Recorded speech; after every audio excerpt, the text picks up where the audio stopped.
Welcome to Blurred Lines. I'm Jay, and these are true horror stories. To protect the people who shared them, names and identifying details have been changed, but everything else is exactly as they experienced it.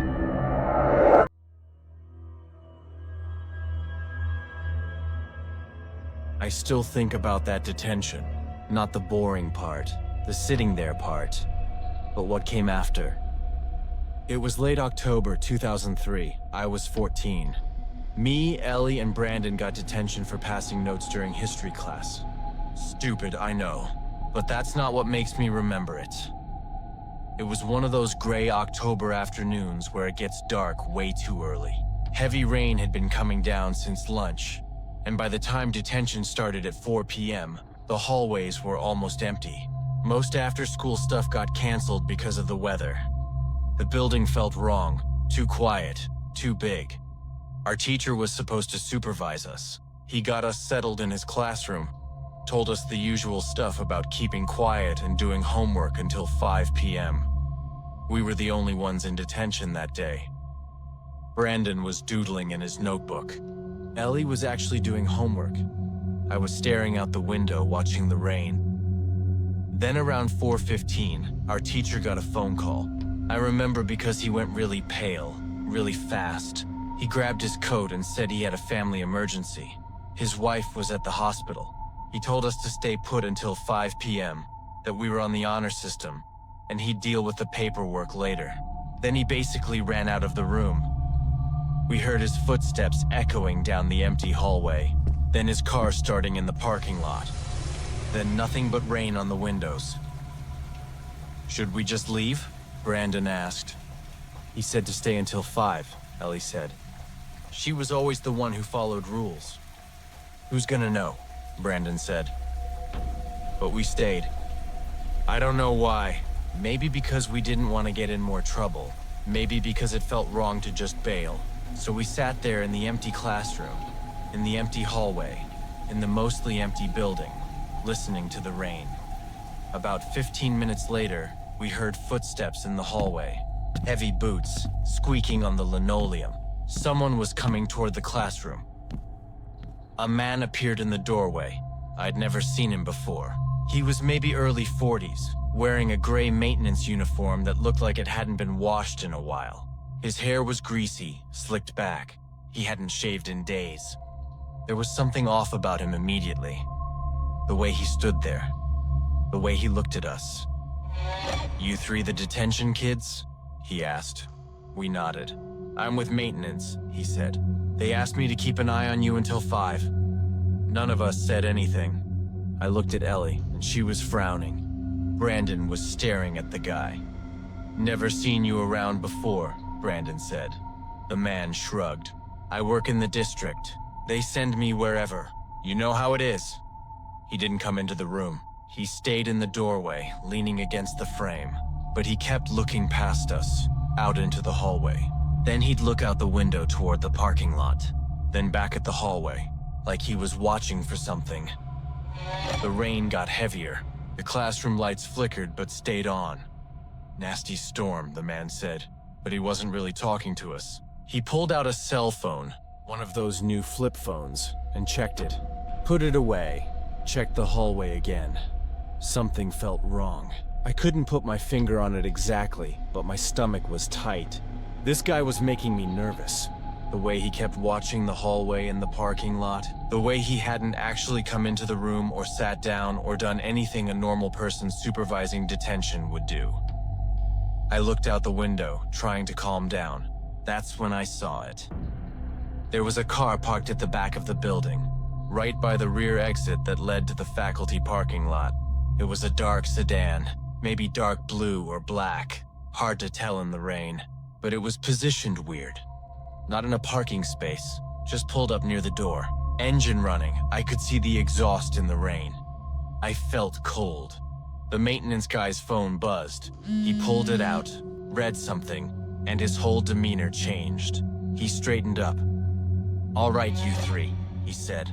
"Need you to come with me. There's a task you need to complete. Part of your detention." "What task?" Ellie asked. Maintenance issue. Need some extra hands. Come on, let's go. He stepped back from the doorway, gesturing for us to follow him into the hallway. Everything clicked into place in my head at once. The car at the back exit, the text message he just got, the way he'd been watching, waiting for something. This guy who none of us had ever seen before, who didn't act like any maintenance worker I'd ever seen. I looked at Ellie and Brandon. Ellie's eyes were wide. She saw it too. Brandon was already standing up, but he looked confused. The maintenance guy was in the hallway now, waiting for us. "Come on," he said. "Don't have all day." I caught Brandon's eye and gave him a tiny shake of my head. Then I looked at Ellie and jerked my chin toward the classroom door on the opposite side, the one that led to the other hallway, away from where this guy was standing. "We need to grab our stuff," I said, loud enough for the maintenance guy to hear. I started gathering my backpack slowly. Ellie and Brandon followed my lead. The man took a step back into the doorway. "Just leave it. You'll come back for it." "I need my inhaler," Ellie said. "Smart. It's in my bag." The man hesitated. He looked at his phone again, back at the hallway behind him. He was getting anxious. "Hurry up," he said. I had my backpack. So did Ellie. Brandon grabbed his. We moved toward the door where the man was standing. The door he wanted us to go through. He stepped aside to let us pass. Then I bolted. I didn't go through his door. I grabbed Ellie's arm and ran for the other door, the one behind us. Brandon saw us move and followed, half a second behind. "Hey!" the man shouted. We burst through the door into the other hallway. I heard him coming after us, his boots loud on the floor. We ran toward the front of the building, toward the main office, toward anywhere with lights and people. The hallways were dark. Our footsteps and his footsteps echoed weirdly. The rain was so loud on the roof. "Where are we going?" Brandon gasped. "Office!" I yelled. We turned a corner. I risked a look back. The maintenance guy was maybe 20 feet behind us, running hard. His face looked different now. Not patient, not calm, angry. We turned another corner. The main hallway. I could see the front office lights ahead. And then I saw our teacher. He was coming through the front doors, soaking wet, looking confused. He saw us running and his face changed. "What?" he started to say. "There's a guy," Ellie shouted. "He was chasing us." Our teacher looked past us down the hallway. I turned too. The maintenance guy had stopped at the corner. He was just standing there, maybe 50 feet away, in the shadows between the lights, just standing and looking at us. Then he turned and walked away, fast but not running, back the way he'd come. "Stay here," our teacher said. He started walking toward where the guy had been. But by the time he got to the corner, the hallway was empty. We heard a door slam somewhere in the distance. Then, nothing but rain. Our teacher came back to us, pulled out his cell phone, and called 911. We sat in the front office while he talked to the police. While he tried to explain, "There was no emergency," he kept saying. "Someone called and said they were from the hospital. Said my wife had been in a car accident. I called my daughter from the car and she said she was at home with her mother, that they were both fine and there had been no accident. She was home. She'd been home all afternoon. It was a prank. Someone was trying to get me out of the building." The police came. They searched the school but didn't find anyone. The car I'd seen by the back exit was gone. Tire tracks in the wet pavement leading away from the building, but that was it. No cameras back there to catch a plate. They asked us to describe the maintenance guy. We tried. Gray uniform, greasy hair, unshaven, early 40s, maybe 5'10". The district said they hadn't sent anyone to the school that day. They didn't have anyone matching that description on their maintenance staff. The police asked a lot of questions. Was he trying to get us to leave the building? Did he touch anyone? Did he say anything specific about where he wanted to take us? We told them everything we could remember. The car, the text message, the weird task he mentioned. They wrote it all down. They said they'd investigate. They said we did the right thing by running. My parents picked me up around 6 p.m. Ellie's mom and Brandon's dad were there too. Everyone was freaked out. Our teacher looked like he'd aged 10 years. He kept apologizing, kept saying if he'd known, if he'd realized. But how could he have known? How could any of us? Sometimes I wonder what would have happened if we'd followed him. If I hadn't looked out the window at the right moment, if I hadn't noticed the car, if we'd been a little more obedient, a little less suspicious. Were they going to grab all three of us, or just one? I don't know. The police never found the guy, never found the car, never figured out who made the call to our teacher. The case is still open, technically, but it's been years.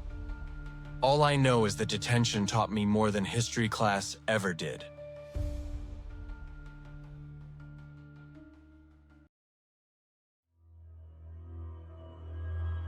This happened during my senior year of high school. I'm in college now, studying journalism like I always planned. But I still think about what happened in my last year of school. About the janitor and why I spent the last 2 months of senior year afraid of walking those hallways alone. His name was Roger, I think. Maybe Richard, one of those names that sounds harmless. He started working at our school halfway through junior year, sometime in January. I didn't notice him at first. Schools have janitors, right? You see them mopping hallways, emptying trash cans, a regular employee performing routine tasks. Except that Roger didn't just perform routine tasks. I'm on the school newspaper staff, and we have this tiny journalism room on the 3rd floor, where we work on layout and edit articles. It's just a small space with 4 computers and a printer.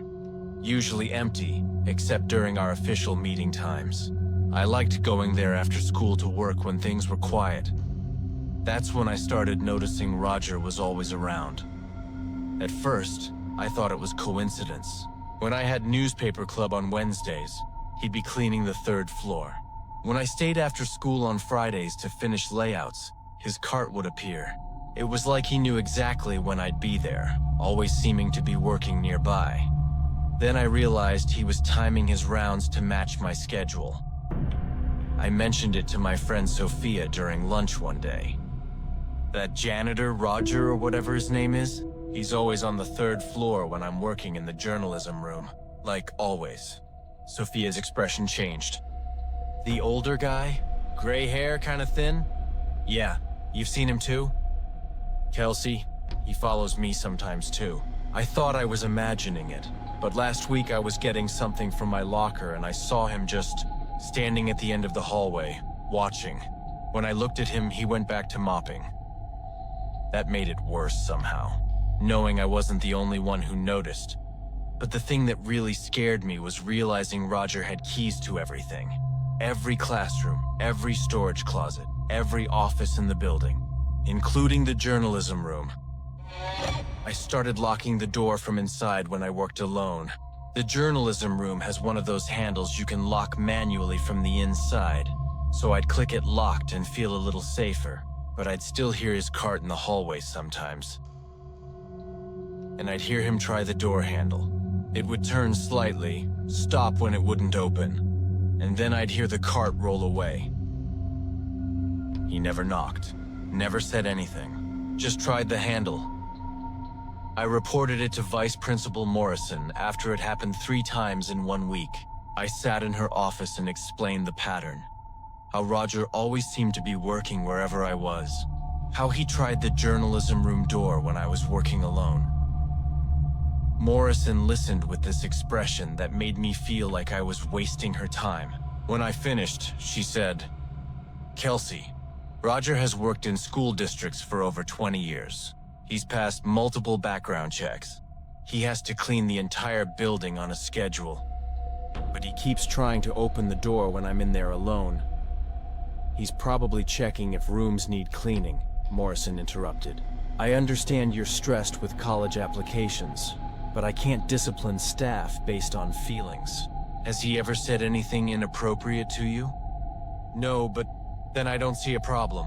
Let's not create issues where there aren't any." That was it. Meeting over. She basically told me I was overreacting. Nothing changed after that conversation. Roger kept appearing on the 3rd floor during my schedule, kept trying the journalism room door, but now I felt stupid for reporting it, like maybe I really was paranoid. Then came the bathroom incident. It was a Thursday, middle of 5th period English. I asked for the hall pass because I really needed to go. The hallways were empty, everyone was in class. The 2nd floor bathroom is at the end of a long corridor past all the classrooms. I pushed open the bathroom door. Nobody inside, just fluorescent lights humming and that weird echo bathrooms have. I went into the 2nd stall and locked it. That's when I heard the main bathroom door open, then the sound of wheels. His cleaning cart, then whistling. That same tune he always whistled when he worked. I'd heard it enough times to recognize it instantly. My heart stopped. He was in the girls' bathroom, during class time, when he knew the halls were empty. I lifted my feet up onto the toilet seat as quietly as I could, trying not to breathe. Maybe he didn't know I was in here. Maybe he'd just empty the trash and leave. The whistling got closer. Then I heard footsteps, slow, deliberate, coming toward my stall. They stopped right outside my door. 3 slow knocks. I pressed my hand over my mouth to keep from making any sound. My heart was beating so hard I thought he might hear it. I couldn't breathe, couldn't move. The stall walls only went down to about a foot from the floor. If I put my feet down, he'd see them. But I couldn't stay balanced like this much longer. The knocks came again. I was trapped. If I screamed, who would hear me? All the classrooms were on the other side of the building. If I tried to run, I'd have to unlock the stall door, and he was standing right there. I don't know how long I sat there. It felt like hours, but was probably only a minute or two. Then the bell rang. The sound of students flooding the hallways. Lockers slamming, voices. I heard his cart start moving. Heard the bathroom door open and close. I waited another 30 seconds before putting my feet down. My legs were shaking so badly I could barely stand. I unlocked the stall and checked. The bathroom was empty. When I stepped into the hallway, it was crowded with students changing classes. And there, at the far end of the corridor, was Roger with his cleaning cart, looking directly at me. I ran. Didn't stop until I got to my car in the parking lot.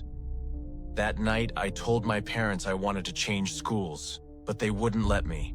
The year was almost over and I had to finish my final exams. After that, my behavior at school changed. I was never alone.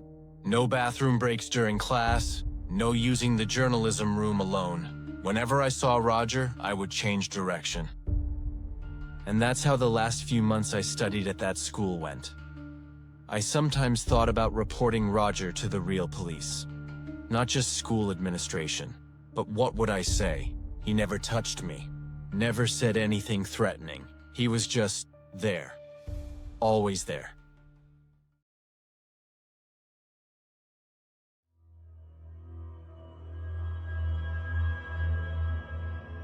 I still love photography, but since 1998 I haven't been able to go into a dark room anymore, to be in dark places. Every time I tried to step into a dark room, every time I reached for a light switch in the dark, I'm back in that basement, and I remember the breathing. It started over something stupid. I left my bag with my calculator and class notes in the dark room after photography club, and I didn't realize it until 4th period the next day. This was May of 1998, and I had a calculus test the following morning. My photography teacher had already left for a conference in another city, so I couldn't just ask him to unlock the darkroom for me. I had no idea that going back for that bag would be the last time I'd ever feel safe in the dark. The photography classroom was in the basement of the arts building at my high school, tucked away in what used to be the old boiler room section before they renovated in the 70s. Most students didn't even know it existed down there. I asked the main office if I could get the spare key during lunch. The secretary seemed annoyed, but eventually handed me a whole ring of keys. Apparently, they didn't organize them very well. She told me to bring them right back. The arts building was basically empty during lunch period. Most kids ate outside when the weather was nice, and it was one of those rare sunny days we actually get in the Pacific Northwest in spring.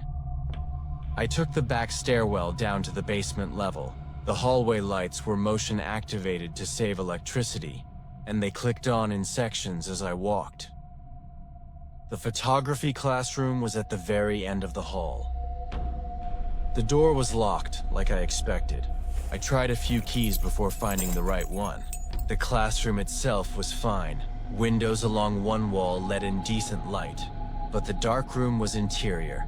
No windows, completely sealed off to keep light from ruining the photo development process. I opened the darkroom door and felt along the wall for the light switch. I flipped it. Nothing happened. Great. The bulb must have burned out. I left the darkroom door propped open so light from the classroom could spill in a little. My eyes started adjusting. The darkroom wasn't very big, maybe 12 by 15 feet, with counters along two walls for the chemical baths and enlargers. I remembered leaving my bag on the counter near the door. I stepped inside, squinting in the dimness. That's when I smelled something. Not the usual chemical smell from the photo developing solutions. Something else. Stale. Like someone who hadn't showered in a while, mixed with something vaguely medicinal. My bag wasn't on the counter by the door. I checked the other counter, running my hand along the surface. Not there either. Maybe it had fallen? I crouched down to check the floor. That's when I noticed the breathing. Someone was breathing. In the dark room, with me. I froze in my crouched position. The sound was coming from the corner behind me, the corner that was in the deepest shadow because of how the door was angled. Slow breaths. In, out, with this wet, wheezing quality on the exhale. Hello? My voice came out as barely a whisper. No response. Just breathing. I stood up slowly and turned toward the corner. My heart was starting to hammer in my chest. There was someone there. A figure, standing in the darkest part of the room. Tall, maybe 6.5 feet, just standing there, absolutely still except for the breathing. I didn't know anyone was in here, I said, trying to keep my voice steady.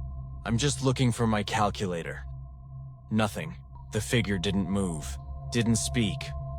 The breathing continued, that slow, labored rhythm, wheezing. I could barely make out any details in the shadows. Dark clothing, broad shoulders. The head was tilted forward slightly, like they were looking down at the floor, or at me since I was shorter. Are you okay? I asked. Still nothing. My hands were starting to shake. Every instinct was screaming at me to leave, but I also felt paralyzed. This was so bizarre, so inexplicable, that my brain was struggling to process it. Why would someone be standing in the dark room? How long had they been there? Why weren't they responding? I took a small step backward toward the door. The floor creaked under my weight. The breathing hitched, just for a second, like they'd heard the sound. But they still didn't move. I could see a little better now that my eyes had adjusted more. The person's posture was wrong somehow, too rigid, like a mannequin, but I could see the chest moving with those slow breaths. They were definitely alive. I couldn't see the face at all. The shadows were too deep, and the angle of their head kept the features hidden. But I knew they were looking at me. I don't know how I knew. I just did. That feeling you get when someone's watching you. That prickling awareness on the back of your neck. Except this was stronger, more certain. They were staring at me from the darkness. Had been staring at me since I walked in. The fear hit me then. Real fear. Not anxiety or nervousness. Pure terror. My skin broke out in goosebumps. My throat constricted. I felt dizzy, like I might pass out. My body knew I was in danger, even if I couldn't articulate why. The figure was still motionless, still breathing that awful wheezing breath, still staring. I took another step back. My shoulder bumped the door frame. That's when the head moved. Just a slight tilt, maybe 3 or 4 degrees to the side, following me, tracking my movement. I ran. I didn't think about it. I just bolted from the dark room, through the classroom, out into the hallway. The motion sensor lights flickered on as I ran. I took the stairs up to the main floor and didn't stop until I was in the crowded cafeteria. My heart was pounding so hard I thought I might throw up. I stood there in the lunch line, trying to catch my breath, trying to look normal while my hands trembled. I knew I needed to tell someone. There was a person in the dark room, standing in the dark, not responding. Something was very wrong. I found the vice principal outside the cafeteria. I told him there was someone in the basement photography classroom who might need help. I didn't mention how terrified I was. I tried to make it sound like I was just concerned. He took it seriously at least. He got the security guard, and the 3 of us went back down to the basement together. The hallway lights clicked on as we approached. The photography classroom door was still unlocked from when I'd opened it. The vice principal went in first, the security guard right behind him. I followed reluctantly. "Where did you see this person?" he asked. "In the dark room," I said, pointing. The darkroom door was still propped open like I'd left it. He walked over and reached inside to flip the light switch. This time the light came on. It was empty. "In here?" he asked, stepping fully into the darkroom. The security guard followed, looking around. I walked to the doorway and looked in. The corner where the figure had been standing was completely empty. Just the counter and the wall. "They were right there," I said, pointing to the corner. "Standing in that corner." The vice principal and security guard exchanged a look. The guard checked behind the door, opened the cabinet under the counter. Nothing. I didn't know what to say. I knew what I'd seen, what I'd felt. "Maybe they left when you did," the security guard suggested. They asked me more questions. What did the person look like? Were they a student? Could I describe them? I tried, but it all sounded vague and useless. Tall, dark clothing, breathing weird, standing still. The vice principal walked me back to the main office. He was professional about it, took my concerns seriously, but I could tell he thought I'd probably just gotten spooked by equipment or shadows. The secretary asked if I'd found my bag. I realized I'd completely forgotten about it. I told her no, I must have left it somewhere else. I did eventually find my bag. It was in my locker the whole time. I must have grabbed it after photography club and just forgot. But I know what happened. I know that person was there. I felt it. That overwhelming certainty of being watched. That primal terror that makes your body react before your mind can catch up. I never went back to photography club after that. I told my teacher when he got back from his conference that I needed to focus on my other classes for finals. He seemed disappointed, but didn't push it.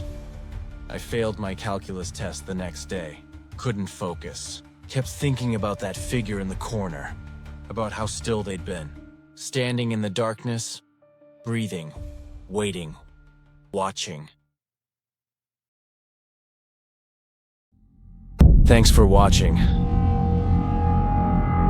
Like and subscribe for more. And check the description to know how to submit your own true horror story. Until next time, Blurred Lines out.